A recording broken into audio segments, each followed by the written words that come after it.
Avis vascular centre మన దేశంలోనే the best varicose vein hospital. నమస్కారం అమ్మా. నమస్తే. అమ్మ, మనం ఏదన్నా గట్టిగా ఒక కోరిక కోరుకుంటే అది ఖచ్చితంగా నెరవేరుతుంది. అదే లా ఆఫ్ అట్రాక్షన్ అంటారు. అలాగే మనం ఏదన్నా మేనిఫెస్ట్ చేసామంటే, గట్టిగా నమ్మకంతో ఉన్నామంటే అది ఖచ్చితంగా మనం సాధించుకోవచ్చు అని చెప్పేసి చెప్తూ ఉంటారు. సో ఆ మేనిఫెస్టేషన్ ప్రాసెస్ ఎలా ఉంటుంది, దాన్ని ఏ విధంగా మనం కైవసం చేసుకోవచ్చు అన్న విషయాలు తెలుసుకోవాలనుకుంటున్నాం అమ్మా. లా ఆఫ్ అట్రాక్షన్ అంటే ఏంది? ఈ విశ్వం మొత్తము భూమి ఉంది, ఆకాశం ఉంది, నీరుంది, గాలి ఉంది, సూర్యుడు ఉన్నాడు. ఈ పంచభూతాలతో అటాచ్మెంట్ పెంచుకోవాలి. లా ఆఫ్ అట్రాక్షన్ అంటే ఏదో కూర్చొని కోరికనంగానే విషయంలోకి చూడగానే కోరికలు తీరవు. దానికి ఒక ప్రొసీజర్ ఉంది. మన పంచభూతాల్లో ఉన్నటువంటి 7 ఉన్నాయి. మూలాధారము, స్వాదిష్టం, మణిపూరకం. మనం అందులో అవి క్లోజ్ కనుక ఉంటే మ్యానుఫ్యాక్చర్ చేసిన కోరిక తీరదు. అవి ఓపెన్ కావాలి. ఈ విశ్వంలో పంచభూతాలు ఏవైతే సూర్యుడికి కనీసం సూర్యుడిని తగలాలి, సూర్యకిరణాలు నీకు.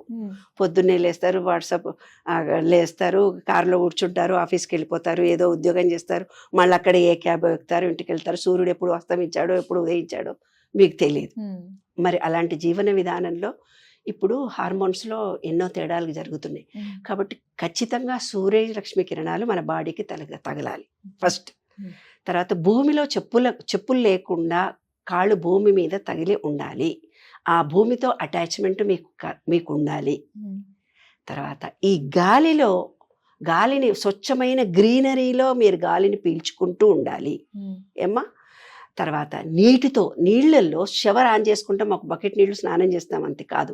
ఏ సముద్రంలోనో ఏ నీటి ప్రాంతంలో బాడీని మొత్తం నీళ్ళల్లో ఉంచి, నీళ్ళల్లో మీరు అప్పుడప్పుడన్నా కనీసం ఒక 20 మినిట్స్, వారంలోనన్నా ఒక 20 నిమిషాలు స్విమ్మింగ్ పూల్స్లో వెళ్ళి ఈత రావాల్సిన అవసరం లేదు. నీళ్ళల్లో కూర్చొని వచ్చినా చాలు. నీళ్ళల్లో మీరు కూర్చొని ఏ కోరిక కోరుకున్నా తీరుతుంది అంటారు. నీళ్ళు స్విమ్మింగ్ పూల్లో కూర్చొని ఏ కోరిక కోరుకున్నా తీరుతుంది. ఈ గాలి నీవు తీసుకొని ఈ విశ్వంలోకి మన బ్లాక్స్ ఉండకూడదు. ఈ విశ్వంలో ఉండి సూర్యుడి మీద వీటన్నిటి మీద ఒక కృతజ్ఞతా భావం ఉండాలి. కృతజ్ఞతా భావం ఎలా ఉండాలి? కృతజ్ఞత భావం చాలా ఉంది అని చాలా మంది చెప్తారు. ఉద్యోగాలు రావు, మాకు అది రాదు, ఇది రాదు. ఎందుకు రాదు? వాళ్ళ కృతజ్ఞతా భావం అంటే నిత్య జీవిత వ్యవహారిక జ్ఞానంలో ఉంది.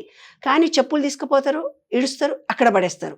టవల్ తుడుచుకుంటారు, అక్కడ పడేస్తారు. బాత్రూమ్ పోతారు, నీళ్లు పోయకుండా వస్తారు. అంటే బాత్రూమ్కి పోయిన తర్వాత బాత్రూమ్కు నీళ్లు పోయకపోతే అది నువ్వు చేసిన పాపమే కదా. వేరే నెక్స్ట్ పర్సన్ వస్తే అన్ఈజీగా ఫీల్ అవుతాడు. ఇంకొక మనిషికి నువ్వు దాని మీద కృతజ్ఞత ఉంటే నీళ్లు పోస్తావు. Thanking nature. చెప్పులు వేసుకున్నావు, చెప్పులు లేకపోతే నడవలేము. 15 చెప్పులు ఉన్నా కూడా విసిరి పడేస్తాం ఇంటికి పోయి. ఆ చెప్పులను జాగ్రత్త పెట్టి అప్పుడప్పుడు కడిగారా మీరు అన్నాడన్న? ఇల్లంటూ ఉంది ఆడవాళ్ళకి. ఇల్లును ఊడ్చి తుడిచి అద్దెలే కదా ఉండని అని విడిచిపెట్టేస్తే వాళ్ళకి సొంత ఇల్లు రానే రాదు. ఎందుకంటే భూదేవికి వాళ్ళు ఎప్పుడు సేవ చేయలేదు. కాబట్టి ఇల్లు పరాయిదైనా కూడా ఒక స్థలంలో కూర్చున్నా దాన్ని శుభ్రం చేస్తే ఈ విశ్వం రికార్డు చేస్తుంది నీ బిహేవియర్. నీ కృతజ్ఞత అంటే ఇది. ఒక అమ్మ పెంచి పెద్ద చేసింది, అమ్మతో ప్రేమగా ఉండాలి. పిల్లలు ఎంతో చేశారు, ఒక గురువులు ఎంతో చేశారు అంటే ప్రతి దాని మీద ఒక కృతజ్ఞతా భావం ఉండాలి. ఈ విశ్వంలో ప్రతి వస్తువును మనసారా ప్రేమించగలగాలి. ప్రేమిస్తూ ఉన్నప్పుడు ఆకులు మాట్లాడతాయి నాన్న నాతోటి, పువ్వులు మాట్లాడతాయి. ఆకాశంలో మబ్బులు వద్దు అంటే కూడా మనం శాసించుకోవచ్చు. నాకు ఇప్పుడు ఎండ కావాలంటే ఎండ, వాన మా మీద పడొద్దు అంటే పడదు. అంత ఇదిగా విశ్వాన్ని మనసారా ప్రేమించాలి. ప్రతి ఒక్క విషయం మీద ఒక కృతజ్ఞతా భావం కలిగి ఉండాలి. మన కష్టాలు వచ్చినప్పుడు అవే రిపీటెడ్ థాట్స్ రాకుండా ఉండడానికి ఈ విశ్వంలోకి వెళ్ళిపోయి ఈ విశ్వానికి నువ్వు చెప్పుకోవాలి, నాకు చాలా ఎన్ని కష్టాలున్నాయి, ప్లీజ్ తీరిపోయింది నాకు ఇవాళతోటి, ఇంకా నేను ఎవరికి చెప్పను. ఎవరికన్నా చెప్తే జపంలాగా అది రిపీటెడ్ అయిపోయి నీకు మళ్ళీ నెగిటివ్ ఎనర్జీ వస్తుంది నీకు తిరిగి. ఎవరికి చెప్పుకోకూడదు. దేవుడి గదిలో ఉండే ఎవరికి ఎన్ని కష్టాలు వచ్చినా మ్యానుఫ్యాక్చర్ చేసే ముందర ఇవన్నీ వ్యవహారాలు తెలుసుకోవాలి. మ్యానుఫ్యాక్చర్ చేసే ముందు తనకు అప్పులున్నా, కష్టాలున్నా, బాధలున్నా దేవుడి గదిలో దేవుడికి చెప్పి నీళ్లు పోసి వదిలిపెట్టి రావాలి. లేదంటే విశ్వంలోకి వెళ్ళి ప్రశాంతమైన మనసుతో కూర్చొని థ్యాంక్ యూ గాడ్, నాకు ఇప్పుడు ఎన్నో ఇబ్బందులు పడ్డాను నేను, ప్లీజ్ అవన్నీ వదిలిపెట్టేశాను, అవన్నీ వదిలిపెట్టేసి గాలితో ఆ బాధను బయటికి తీసేసేయాలి. మనసులో ఇంటర్నల్గా ఒక వ్యక్తి నిన్ను బాగా కచ్చితో తిట్టాడు, అతని మీద నీకు కోపం ఉంది, కానీ అతన్ని ఇగ్నోర్ చేసి నువ్వు బ్రతుకుతున్నావు, కానీ అతన్ని బాధ పెట్టినటువంటి బాధ నీలో ఇంటర్నల్గా ఉంది. అతని మీద నువ్వు పాజిటివ్ ఎనర్జీ ఇచ్చి థ్యాంక్ యూ అంటూ అతనిని పూర్తిగా మర్చిపోగలగాలి. ఇంకా ఎక్కడ కూడా ఆ సంఘటన మీద నీ మనసులో కోపం ఉంటే లా ఆఫ్ అట్రాక్షన్ నీకు జరగదు కదా నాన్న. కాబట్టి ఏదైతే నీవు మనసులో అనుకున్నావో లేదంటే నీళ్లు తీసుకొని ఒక బకెట్లో ఉప్పు వేసి దాంట్లో నీ బాధలన్నీ పోయినట్టుగా, నీ బాధలన్నీ నీళ్ళల్లో ఉప్పు వేసి 2 కాళ్ళు పెట్టి నైట్ పడుకునే ముందు 2 చేతులు ఇలా పెట్టి నీలో ఉండే బాధలు కష్టాలు ఎక్కెక్కి ఏడవాలనిపిస్తే ఏడ్చేసే, ఈ భూమికి ఇచ్చేసాను, ఇంకా నాలో ఏమీ లేవు, పాజిటివ్ ఎనర్జీతో నిండిపోయాను, నాలో నెగిటివిటీ మొత్తం తీసేసాను అనుకో. ఈ చేయి రాదు నాన్న, అంత బలంగా లాక్కోవాలి మనం. అంత కష్టంగా ఉంటుంది, చేయి పైకి రాదు. అంత బాధలు నెగిటివ్ మనలో ఉంటుంది. అవన్నిటిని తీసేసి ఈ విషయంలో ప్రతి ఒక్క దాని మీద కృతజ్ఞత కలిగి ఉండి ప్రతి ఒక్క మనిషిని ఎక్స్క్యూజ్ చేసి I'm accepting everyone as they are, వాళ్ళు ఎలాగున్నారో వాళ్ళని యాక్సెప్ట్ చేస్తున్నాను అనుకుంటుండాలి. అనుకుంటూ ఉంటేనే తప్ప నువ్వు పాజిటివ్ ఎనర్జీని. ఇంకొకటి ఏంటంటే మనం పుట్టినప్పటి నుంచి కొన్ని భావాలు అనుభవాలు వీళ్ళు నెగిటివ్నే కింద పడిపోతావరా, పోలీసులు పట్టుకుంటావరా, దేవుడు హాస్పిటల్కి పోతావరా అంటే చిన్నప్పటి నుంచి నెగిటివ్నే ఇస్తూ వచ్చారు. ఆ నెగిటివ్ భావాలు మనలో చాలా ఉన్నాయి. అవన్నిటిని తీసేసి పాజిటివ్ థింకింగ్ రావాలి. పాజిటివ్ థింకింగ్లోకి నీవు ఎలా రావాలి? నీ మ్యానుఫ్యాక్చరింగ్ కావాలి అంటే, అట్రాక్షన్ ఆఫ్ లా నీకు సక్సెస్ఫుల్గా పనిచేయాలి అని అంటే నువ్వు పూర్తిగా వాటన్నిటిని ఒప్పుకోవాలి, ఎక్స్క్యూజ్ చేయగలగాలి, యాక్సెప్ట్ చేయగలగాలి.